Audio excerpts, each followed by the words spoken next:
I have. Thank you very much. Turning now to Mr. Barrett, you have the floor for 5 minutes, please. And this is our last round, and I do have resources for a full round. So, Mr. Barrett, you have the floor for 5. So, Mr. Moore, it's going to be incredible, if not impossible, for Canadians to believe that CBSA has no idea who authorized GC Strategies to ink the requirements for a $25 million contract and then get awarded that same contract, and nobody knows. Nobody knows, and you offered some names. Then, when pressed by Mr. Brock on if those names were those responsible, you said, "Well, no, that's not what I'm saying." But you're not able or willing to tell us who. And then Mr. Hayes tells you that one of those individuals wasn't even there. So it's hard to believe. So, in any other business, in any other environment, there would be serious repercussions. You said, sir, on ArriveCAN that you are, quote, you said, "I'm accountable for failures," end quote. These are massive failures, the likes of which have not been seen in decades in this country. Have you offered to resign? No, I've not offered to resign because I'm actually very proud of what we've achieved over the last 6 years. That's shameful. There's nothing to be proud of in this. And I would, if I had time, I'd dig into the supposed cost savings. But the paper-based applications, those were human costs. Point of order, Chair. Yes, Ms. Shanahan, point of order, please. Again, the shameful treatment of our witnesses who are She's using the same word I used. Actually, it is the decorum in committee. It is Standing Order 117. So she's calling it shameful, and Chair, that I said shameful? I call upon you to ensure the respectful treatment of she's using the same word, witnesses that appear before us today. So, Ms. Shanahan, your point of order is that you're entitled to call a member shameful as actions, but the member cannot refer to the statements from a witness as shameful? I am saying that the words that the member You used the same word, Brenda. With the witness, it's in questioning a witness, is not appropriate. It is inappropriate to this committee. Your cover-up is inappropriate. Ms. Shanahan, a civil servant to call upon a civil servant to resign and then to say that that is shameful. That is not worthy of this committee. We are here to ensure the accountability of civil servants, and we take that work very, Ms. Shanahan, okay. very Ms. Shanahan, first, you know, it is my practice both to give members latitude to ask their questions and I think more unique for this committee to allow witnesses to respond fully, and I seldom cut them off because I think it is a benefit for this committee to hear answers. But, Ms. Shanahan, one of the issues before this committee is the lack of answers that have come from the Government of Canada about who is responsible. I am tired of hearing that this is, we will fix it next time, when this is about the auditor's report finding out what happened. You might not like the tone that Mr. Barrett is using, but it is entirely appropriate. And I suspect a good part of the country agrees.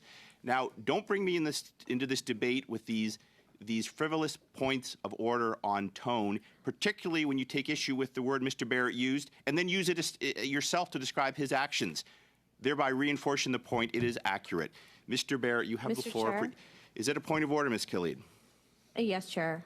Again, on the same point of order on decorum, I would appreciate if the chair, I'm talking about a different person now, if the chair himself could be a little bit more nonpartisan in how he conducts Okay, Ms. Killian, don't bring me into your bun fights, and I will be nonpartisan and conduct the meeting. You're going to continue to disrupt opposition members from asking questions, then I will get involved and make a ruling, as is my job. I'm not just a potted plant up here that's going to watch the clock. But as you get more political and try to cut opposition members from asking legitimate committee questions, I will reinforce their rights as members to ask it. Mr. Barrett, you have the floor for 3 minutes, 40 seconds, please. My colleague Eric Duncan asked you last week, Mr. Moore, which CBSA executives involved in ArriveCAN received performance bonuses, and you said, quote, "I can't confirm if they received bonuses this year because the year is not actually at an end," end quote. Well, year end has come and gone. Which executives and how much?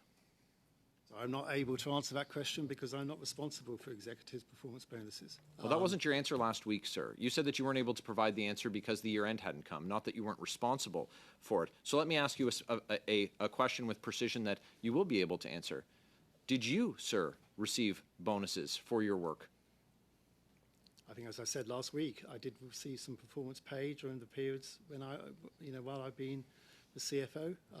But also, I want to come back to your previous question, actually, with respect. So $60 million $60 million in waste, along with allegations of fraud, forgery, and corruption, and this Arrive scam sees executives like yourself taking bonuses. You said, and I quote, "I'm accountable for failures," end quote. You said that today. Where is the accountability? So everyone keeps their job, everyone gets a bonus, and Canadians are on the hook for all of it, for tens of millions of dollars. And the supposed cost savings of paper versus this application, well, those paper costs were human costs. All of those humans are still being paid. These were costs on top of it. And so much of it, tens of millions of dollars of it, are grift, are just liberal insiders getting rich while Canadians get hammered and have to pick up the bill. And so it's egregious. It's egregious is what it is. I have a question for the Deputy Auditor General. In your report on page 5, there's a table. It's Exhibit 1.1, estimated costs of the main contractors on the ArriveCAN application at 31 March 2023. Of course, this details the $19.1 million that GC Strategies received that, of course, they deny getting paid. And of course, CBSA has no concept on how any of the contracts awarded to these two grifters were awarded. But at the bottom of that table, there's a line, Other, and it's $6.1 million. Obviously, the big numbers draw a lot of attention, that $19 million.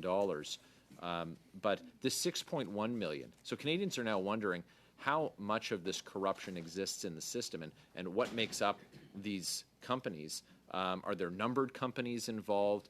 Because we need to understand who it is that's getting rich off of this project that, of course, Border Service officers said was absolutely ineffective and prevented them from fulfilling their responsibilities, and we've heard that from their union representatives and directly from BSOs themselves. So that's $6.1 million. Who makes up that list? So we didn't include the details in our report. All of those companies, contractors, received less than $1 million. That was the cutoff that we used for the table.